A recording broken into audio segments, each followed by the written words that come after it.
அதிகாரம் வேண்டாம். அதே ஒருத்தன் சொல்றேன், 234 தொகுதியில இந்த நிக்கிறத காட்டிலும் ஒரு கட்சியோட கூட்டணி சேர்ந்து கேட்டா அவங்க எல்லாம் கொடுப்பாங்க. 40 எம்எல்சி கொடுப்பாங்க, 8% வச்சிருக்காங்க எம்எல்சி கொடுப்பாங்க, அமைச்சராகலாம்.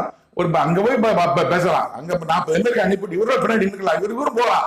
அங்க முழக்கலாம், என்ன செஞ்சுட்டீங்க நீங்க, ஊழ செய்யறீங்க நீங்க. அங்க சண்டை ஒண்ணும் தெரியாது, மக்கள் எதிர்ப்பாங்க.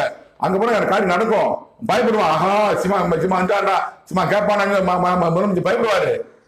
அதைத்தான் சொல்ற கடவுள் சொல்றாரு. அத்தை விளக்கம் சொல்றேன் நானு. அவர் எனக்கு எதிரி அல்ல, சீமானுக்கு எதிரி அல்ல.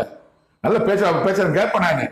அவருடைய சிசியான தம்பி சாட்ட துறைமுறை குடும்பத்தில் பார்ப்போம். சாட்ட துறைமுறை ஹேட்ஸ்ஆப், உங்களுக்கு ரொம்ப சொல்ற, அழகா பேசுறீங்க, ரொம்ப அழகா இருக்கீங்க, நீங்க ரொம்ப அழகா இருக்கீங்க. நான் சின்ன வயசு அப்படிதான் இருப்பேன், உங்க மாதிரி இருப்பேன். சின்ன வயசுல நானு முடி வச்சு ரஜினி மாதிரி முடி வச்சிருப்பேன் நான். அழகா இந்த மாதிரி அழகா இருக்கீங்க, நீங்க நல்லா பேசுறீங்க, நீங்க நல்லா பேசுங்க, தொடர்ந்து பேசுங்க. உங்களுக்கு ஆதரவு, என்னுடைய ஆதரவு உண்டு. சீமானுக்கு ஆதரவு